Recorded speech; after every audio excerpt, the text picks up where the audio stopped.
Hello guys, this is Kuldeep Sharma. Welcome to oscillating atoms. और आज से मैं शुरू करने जा रहा हूँ इलेक्ट्रोमैग्नेटिक इंडक्शन। और मैं कोशिश करूंगा कि सारी वीडियोज जो इसके टॉपिक की बेस्ड हैं वो मैं टॉपिक वाइज आपको इस चैप्टर की जो इलेक्ट्रोमैग्नेटिक इंडक्शन की वो डालता रहूँ एज सुन एज पॉसिबल। सो पहला टॉपिक जो मैं ले रहा हूँ दैट इज मैग्नेटिक फ्लक्स, जिसको हम रिप्रेजेंट करेंगे 5B से। तो एक्चुअल में मैग्नेटिक फ्लक्स होता क्या है, वो शो करता है कि किसी एरिया से कितनी मैग्नेटिक फील्ड लाइंस पास हो रही हैं। ठीक है, बस ये हमारा मैग्नेटिक फ्लक्स होता है कि किसी एरिया से कितनी मैग्नेटिक फील्ड लाइंस पास हो रही हैं।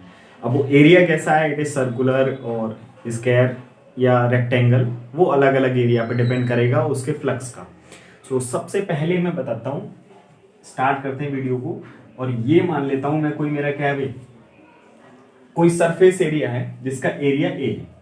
मैंने मान लिया इसका एरिया ए है और इससे जो मैग्नेटिक फील्ड लाइंस पास हो रही हैं वो कुछ इस तरह पास हो रही हैं। ठीक, इस एरिया से मैग्नेटिक फील्ड लाइंस कुछ इस तरह पास हो रही हैं। और जो इसका यूनिट एरिया है, एरिया का डायरेक्शन क्या होता है, परपेंडिकुलर टू सरफेस। अगर मैं इस बोर्ड की बात करूं तो इसका एरिया आउटवर्ड होगा, नॉर्मली आउटवर्ड। ठीक है, और अगर मैं इस मार्कर की बात करूं तो इसका जो एरिया है, ये जो सर्कुलर शीट है, इसका इधर की तरफ होगा, इसका इधर की तरफ, बट इसका सरफेस का जो एरिया है वो हर पॉइंट पे इसके नॉर्मल होगा, नॉर्मली आउटवर्ड। तो ये कोई शीट है, मान लेता हूं मैं, ये कुछ इस तरह का शीट है जो बोर्ड है, तो इसका एरिया क्या होगा, आउटवर्ड। ठीक है, मैं इसको आउटवर्ड ऐसे रिप्रेजेंट कर देता हूँ, है ना, ये एरिया वेक्टर होगा इसका, ये magnetic field vector, magnetic field vector B. और ये दोनों जो आपस में एंगल बना रहे हैं दैट इज थीटा। ठीक है, मुझे ये पता है कि इसका एरिया वेक्टर ए ये है और मैग्नेटिक फील्ड ये है। ठीक, जो दोनों के बीच एंगल कितना है, थीटा। सो इसको जो हम रिप्रेजेंटेशन देते हैं 5B is equal to B dot A, दोनों का डॉट प्रोडक्ट। ठीक है, मैग्नेटिक फील्ड और एरिया का डॉट प्रोडक्ट आपको क्या मिलता है, मैग्नेटिक फ्लक्स। ठीक है, तो ऑब्वियसली ये क्या आएगा भाई, एक न्यूमेरिकल वैल्यू आएगी, मतलब स्केलर क्वांटिटी आएगा। ये क्या है भाई, स्केलर क्वांटिटी आएगी, कुछ नंबर आएंगे 2 4 6 इस तरह कुछ, है ना। सो मैग्नेटिक फ्लक्स हमारा क्या हुआ, एक तो ये स्केलर क्वांटिटी हो गया। अगर मैं इसके यूनिट की बात करूं तो यूनिट क्या होगा, देखो यूनिट क्या है, इसका यूनिट क्या हुआ, टेस्ला, और एरिया का यूनिट ऐसा यूनिट हो गया मीटर स्क्वायर। सो 5B का यूनिट हो गया टेस्ला इंटू मीटर स्क्वायर। अब टेस्ला को आपको पता है, टेस्ला क्या होता है भाई, टेस्ला और गॉस में रिलेशन क्या होता है, टेस्ला है मैग्नेटिक फील्ड का ऐसा यूनिट और गॉस क्या है भाई, उसका सीजीएस यूनिट। तो 1 tesla is equal to 10⁴ gauss होता है, ये भी आपको पता होगा। सो अगर आप यहाँ 5B रखोगे तो इसको गॉस के टर्म में लिखना चाहोगे तो 10⁴ गॉस मीटर स्क्वायर। ठीक है, अगर आप मीटर स्क्वायर भी नहीं लिखना चाहते हो, सेंटीमीटर स्क्वायर लिखना चाहते हो, तो 5B इज इक्वल टू कितना हो जाएगा, 10⁴ गॉस इंटू ये कितना हो जाएगा, 10⁴ क्या हो जाएगा भाई, सेंटीमीटर स्क्वायर। सो ये हो जाएगा 10⁸ गॉस इंटू सेंटीमीटर स्क्वायर। ये फ्लक्स का दूसरा यूनिट हो गया। एक हो गया टेस्ला मीटर स्क्वायर या 10⁴ गॉस मीटर स्क्वायर, या हो गया हमारा 10⁸ Gauss into centimetre square. Clear, ये हमारे कुछ यूनिट्स हो गए। या इसको एक और यूनिट होता है इसका सीजीएस यूनिट, जिसको हम बोलते हैं, वो था मैक्सवेल। जो हमारा मैग्नेटिक फ्लक्स का सीजीएस यूनिट होता है वो मैक्सवेल। एंड 1 वेबर बताएंगे भी क्या होता है, that is equal to 10⁸ maxwell. ठीक है, तो सबसे पहले मैं इसका डायमेंशन फाइंड करता हूं। डायमेंशन मुझे क्या मिलेगा, तो बी का डायमेंशन क्या होता है आपको पता हो तो F is equal to IL, बी से निकाल लो, पता है तो अच्छा है, नहीं पता है तो आप यहां से ड्रॉ कर सकते हो। बी इज इक्वल टू क्या हो जाएगा, F/IL। F मतलब फोर्स, MLT -2, ये हो गया हमारा फोर्स का डायमेंशन। I मतलब क्या हो गया, AT करंट। ठीक है, और ये क्या, सॉरी I का हो, करंट का हो गया A इंटू L मतलब लेंथ का L। तो ये कितना बन जाएगा आपके लिए, L से L कैंसिल आउट हो जाएगा, MT -2 और A -1। ठीक, मुझे फाई का डायमेंशन फाइंड करना है, तो phi is B into A। भाई A क्या है यहाँ पे, एरिया, एरिया का क्या होता है, L स्क्वायर। तो ये कितना हो जाएगा, MT -2 और A -1। ये हो गया हमारा B का डायमेंशन इंटू A का हो गया हमारा, इस वाले A का L स्क्वायर।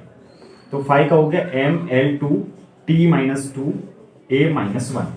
ये हो गया हमारा फाई का डायमेंशन।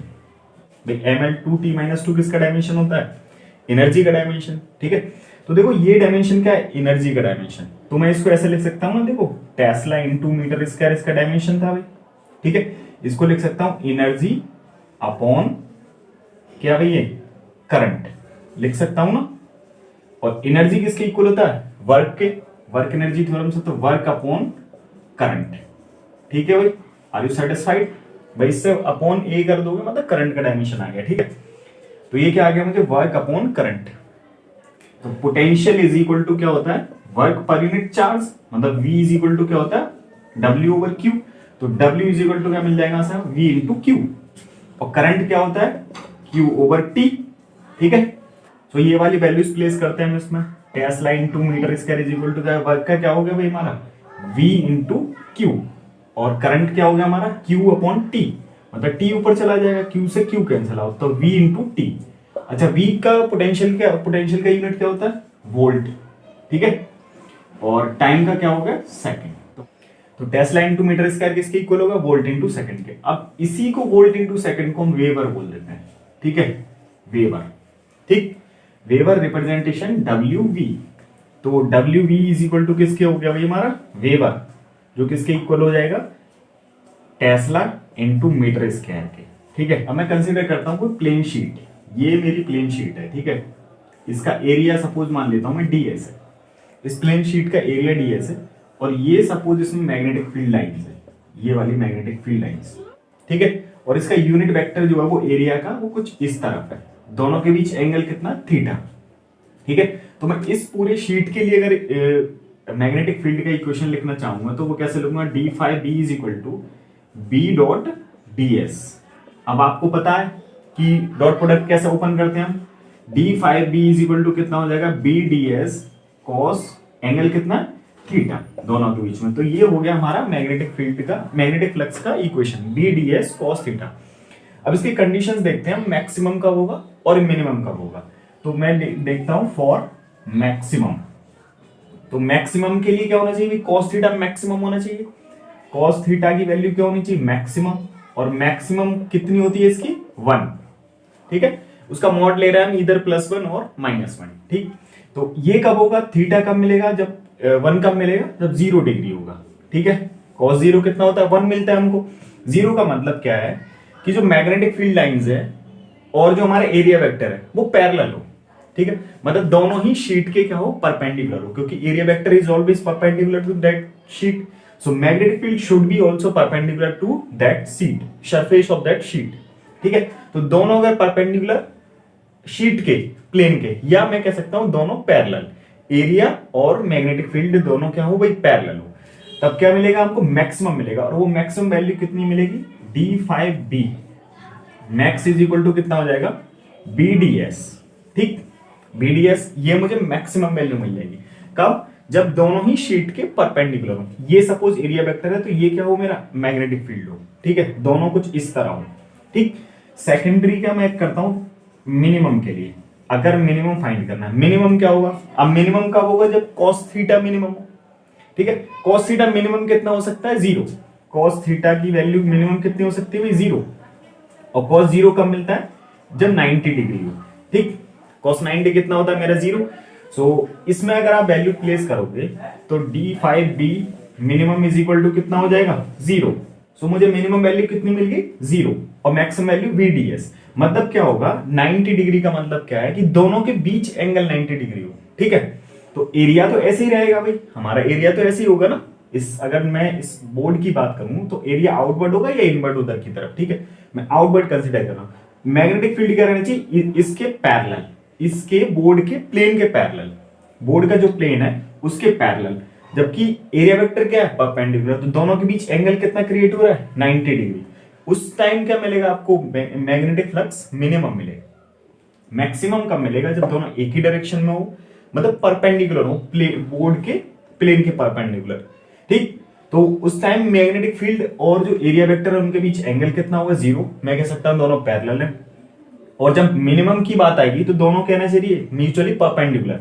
तो परपेंडिकुलर ये मेरा अगर मैग्नेटिक फील्ड है तो देखो ये क्या है, मेरा एरिया वेक्टर, दोनों के बीच एंगल कितना होगा भाई, 90 डिग्री। आप ये वाला एंगल देख सकते हो 90 डिग्री, या ये वाला देखो।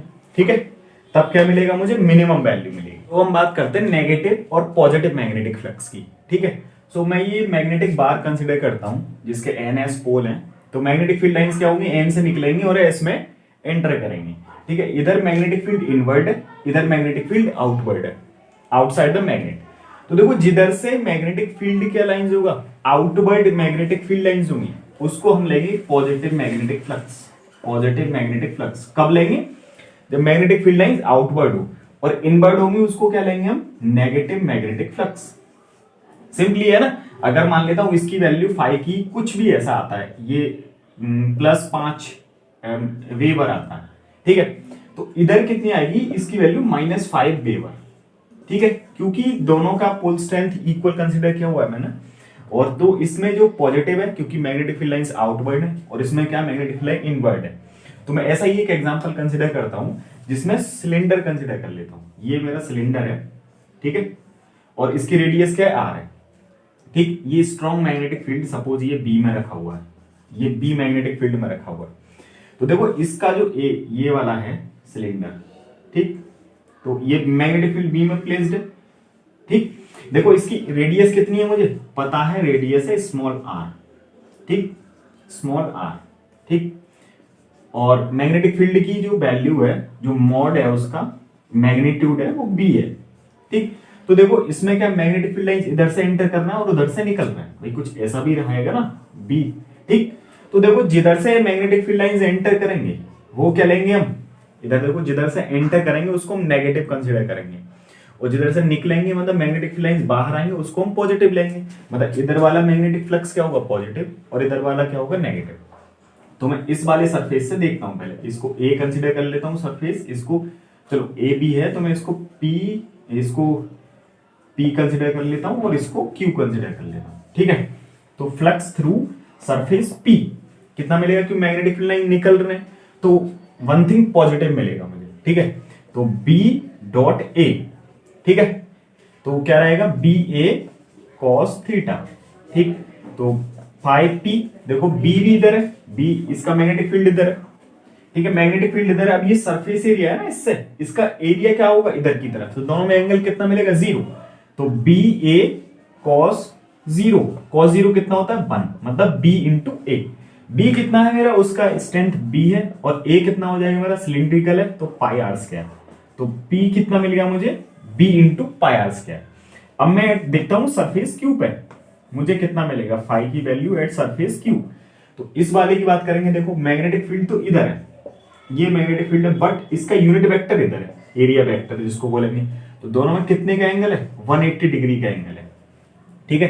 तो बी ए कॉस 180, कॉस 180 कितना होता है, -1, तो माइनस बी ए, ठीक है, आप ऐसा रख लो। तो बी कितना, माइनस बी ए कितना हो जाएगा, पाई आर स्क्वायर। तो फाई क्यू, मतलब क्यू सरफेस से जो निकल रहा है वो कितना होगा, -b इंटू पाई क्यू आर स्क्वायर। अब देखो अगर इसकी पूरी होल बॉडी नेट देखोगे, ठीक है, नेट निकालना है तो वो कैसे निकालेंगे हम, नेट कितना होगा, देखो इस वाले की वजह से, इस वाले की वजह से, और सर्कुलर सरफेस जो है, मतलब ये वाला सरफेस जो है इसकी वजह से और निकाल के देख लेते हैं।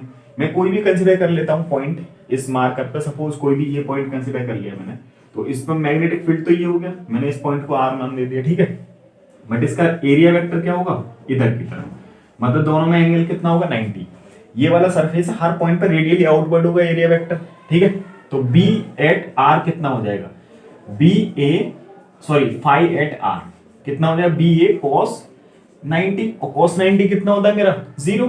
दैट्स वाई ये कितना मिलेगा मुझे, 0।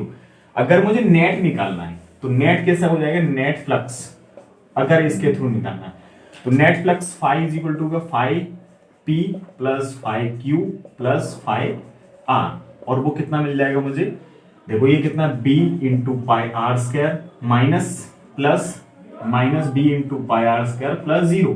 तो नेट कितना मिल गया मुझे, 0। क्यों मिलता है 0, क्योंकि जो मैग्नेटिक फील्ड लाइंस है वो क्लोज कर्व बनाती हैं, ठीक है, ऑलवेज क्लोज कर्व बनाती हैं, ये हमको पता है। So that's why magnetic field net किसी भी बॉडी से 0 मिल गया, क्योंकि अब देखो मैग्नेटिक फ्लक्स अगर आपको 0 मिलता है तो इट डजंट मीन, इसको रब कर दिया जाए ना, अगर मैग्नेटिक फ्लक्स 0 मिलता है, ठीक, इसका मतलब है कि जो फाई है वो मेरा बी डॉट डी एस है, वो कितना मिल गया मुझे, 0 मिल गया, 0। तो इसमें कंडीशन क्या है कि अगर बी 0 है, बी की वैल्यू 0, मतलब मैग्नेटिक फील्ड वहां 0 है, तो फाई बी आपको डेफिनेटली 0 मिलेगा, ठीक है, इसका मतलब क्या होगा, अगर बी जीरो है, इस वाले में जीरो रख दोगे तो आपको मैग्नेटिक फील्ड कितना मिल जाएगा, फ्लक्स कितना मिल जाएगा, डेफिनेटली जीरो। बट इसका रिवर्स ट्रू नहीं है। क्यों ट्रू नहीं है? अगर आप कहते हो कि फाइव बी जीरो है तो मैग्नेटिक फील्ड जीरो होगा, ये जरूरी नहीं है। ये हो भी सकता है और नहीं भी हो सकता है। क्यों हो सकता है और क्यों नहीं हो सकता है? क्योंकि देखो, अगर फाइव बी जीरो है, अभी हमने जस्ट एग्जांपल देखा था, उसमें मैग्नेटिक फील्ड की कुछ वैल्यू थी बट फ्लक्स फिर भी जीरो आया। क्यों? क्योंकि एक तरफ क्या होगा, पॉजिटिव मैग्नेटिक फ्लक्स, और दूसरी तरफ क्या होगा, नेगेटिव मैग्नेटिक फ्लक्स, जो आपको नेट फ्लक्स जीरो दे रहा होगा। तो ऐसा थोड़ी ना था कि उस केस में मैग्नेटिक फील्ड जीरो था, मैग्नेटिक फील्ड तो था लेकिन फ्लक्स फिर भी जीरो था। ठीक है, अगर बी जीरो है तो डेफिनेटली फाइव बी की वैल्यू जीरो मिलेगी, मैग्नेटिक फ्लक्स आपको जीरो ही मिलेगा। ठीक है, ये कंफर्म है। बट अगर फाइव बी जीरो है तो ये जरूरी नहीं है, it may or may not be that B is zero, because some is positive magnetic flux and another end there is negative magnetic flux. That's why जो हमारा net magnetic flux है वो positive plus minus negative, it means zero, जैसा हमने अभी देखा। So guys, first numerical is the magnetic flux through a surface whose area is 20 meter square in xy plane and magnetic field is this H। तो हमें options दिए हुए हैं चार and we have to choose the right option। So उन्होंने क्या बोला है कि xy प्लेन है, ठीक, ये हमारा x एक्सिस हो गया, ये x, ये y और ये z। ठीक है, तो ये मेरा x एक्सिस हो गया, ये y एक्सिस हो गया। ठीक है, z एक्सिस का हमें इसका एरिया दिया हुआ है हमको कितना, 20 मीटर स्क्वायर। तो इसका डायरेक्शन क्या होगा, आप बता सकते हो इसका डायरेक्शन क्या होगा एरिया का? एरिया का डायरेक्शन अगर मैं एरिया का लिखूं तो 20 मीटर स्क्वायर है, ये मैग्नीट्यूड है। एरिया वेक्टर कितना हो जाएगा, अगर हमको एंगल दिया होता तो हम कर लेते, बट एंगल गिवन नहीं है तो एरिया वेक्टर निकालना होगा। सो एरिया वेक्टर क्या होता है, परपेंडिकुलर टू द प्लेन। तो ये शीट है मेरा, ठीक है, एक्स वाई प्लेन, तो इसका एरिया आउटवर्ड या इनवर्ड होगा। ठीक है, सो उसका डायरेक्शन क्या हो जाएगा, जेड। जेड क्यों हो जाएगा, एक्स वाई का परपेंडिकुलर क्या है, जेड। सो जेड के लिए मैं क्या लिखूंगा, के क्या। ठीक है, क्लियर। अब फ्लक्स क्या होता है मेरा, बी डॉट ए, ये होता है के साथ बचेगा 20 weber, phi is equal to 20 weber, क्योंकि आई डॉट के कितना होगा, जीरो, और आई डॉट जे डॉट के भी कितना होगा, जीरो होगा, बट के डॉट के विल इक्वल टू 1। ठीक, सो ये सर्वाइव करेगा, बाकी ये तो कैंसिल हो जाएगा। 20 वेबर, ये हमारा आंसर है। So question number 2 is from JEE exams and it is a long copper wire carries a current of 10 ampere। ये कॉपर वायर है हमारा पूरा, ये इसमें करंट कितना फ्लो हो रहा है, 10 ampere. The magnetic flux per metre of the wire for a plane of surface S inside the wire as shown in figure is. तो हमें इसका क्या है वो निकालना है हमको, magnetic flux per unit length इस वाले का। ठीक है, और इसमें करंट दिया हुआ है हमको 10 एम्पियर फ्लो कर रहा है। Options are given and we have to choose the right option. So देखो, वन थिंग, मैग्नेटिक फील्ड और यूनिट वेक्टर दोनों एक ही डायरेक्शन में, इट मींस हमारा थीटा क्या हो गया, दोनों के भी 0 डिग्री। तो फ्लक्स मुझे कितना मिल जाएगा, D phi is equal to B D S. ठीक, B D S cos theta cos 0 is 1। So ये मुझे मैक्सिमम मैग्नेटिक फ्लक्स मिलेगा इन केस में। तो देखो, इसमें मैग्नेटिक फील्ड का इक्वेशन क्या होता है, बी इज इक्वल टू कितना होता है, mu naught upon 4 pi Y by R. So देखो, बी का इक्वेशन मुझे क्या मिल गया, mu naught upon 4 pi 2 I dash by R. अब आई डैश क्यों लिखा है मैंने, आई तो मान लिया मैंने करंट क्या वायर में फ्लो हो रहा है जो 10 एम्पियर है, आई की वैल्यू मुझे कितनी है, 10 एम्पियर गिवन है। बट आई डैश कितना है, जो इस केवल शीट में अंदर एक ऐसा स्पेस काट लिया गया है जिसकी हमको क्या पता है, I dash magnetic field current निकाल लेते हैं वो कितना होगा। तो मान लेता हूं मैं, यार ये क्या है भाई हमारा, मैंने इसको आर डिस्टेंस पे या आर रेडियस पे डी आर विड्थ का एक सेगमेंट कट कर लिया। ठीक है, आर डिस्टेंस पे डी आर विड्थ का। ठीक है, इसका सरफेस एरिया हमको पता है एस दिया हुआ है।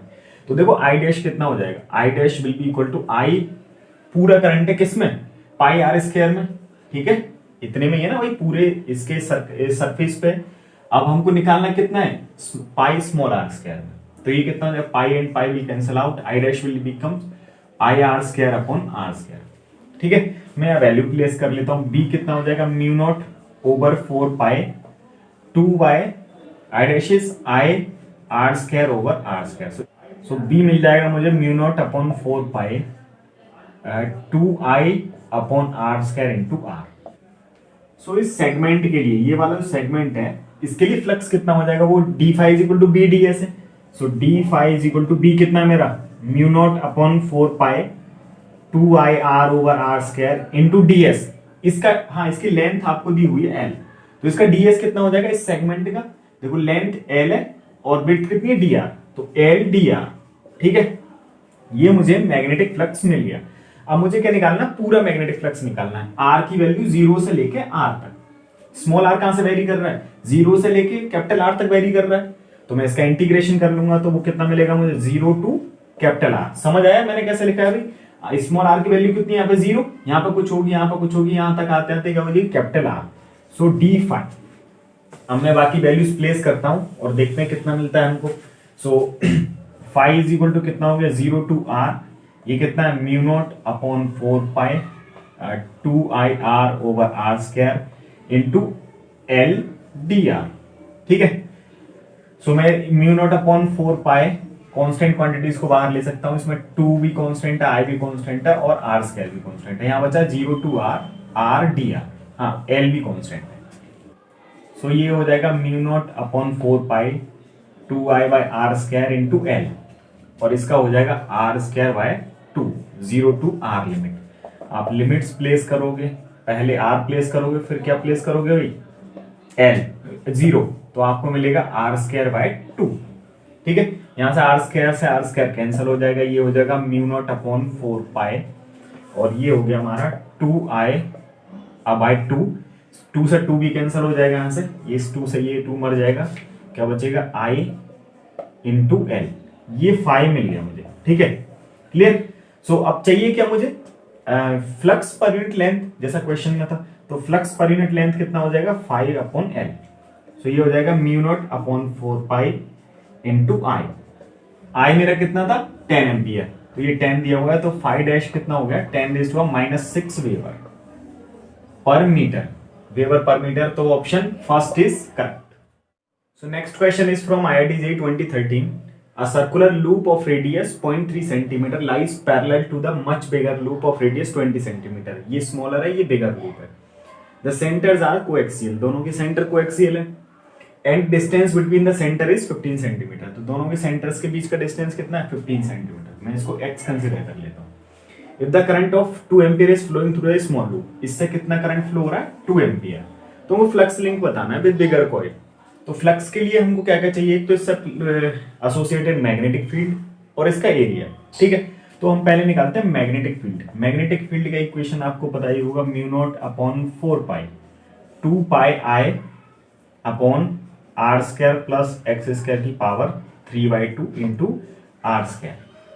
ठीक है, यहाँ पे आर क्या है 20 सेंटीमीटर और एक्स क्या है 15 सेंटीमीटर। मैं वैल्यूज प्लेस करता हूँ, इसकी वैल्यू हो गई 10⁻⁻7 इंटू 2 इंटू 3.14 इंटू इसकी value I is 10 ampere, sorry 2 ampere, ये दिया हुआ है आपके लिए, इंटू आर कितना है इसका 20 इंटू 10⁻2 का स्क्वायर अपॉन आर कितना है 0.2 का स्क्वायर, 20 सेंटीमीटर को 0.2 लिख सकता हूं, प्लस एक्स कितना ये हमारा 15, तो इसको लिख लूंगा 0.15 का स्क्वायर की पावर, सो 0.15 की पावर 2 की पावर 3/2। अगर आप इसको सॉल्व करोगे तो you will get 3.21 into 10⁻⁻6 Tesla. So flux जो होगा इससे एसोसिएटेड वो इसके एरिया के थ्रू होगा, और इसका एरिया कितना हो जाएगा, स्मॉल वाले के लिए लिख लेता हूं मैं, pi R square, pi is 3.14 into R is 0.3 into 10⁻2 का स्क्वायर, ये मुझे एरिया हो जाएगा। अब निकालना है फ्लक्स, तो फ्लक्स निकालने के लिए हम क्या करेंगे, phi is equal to B into A, B dot A लिखते हैं।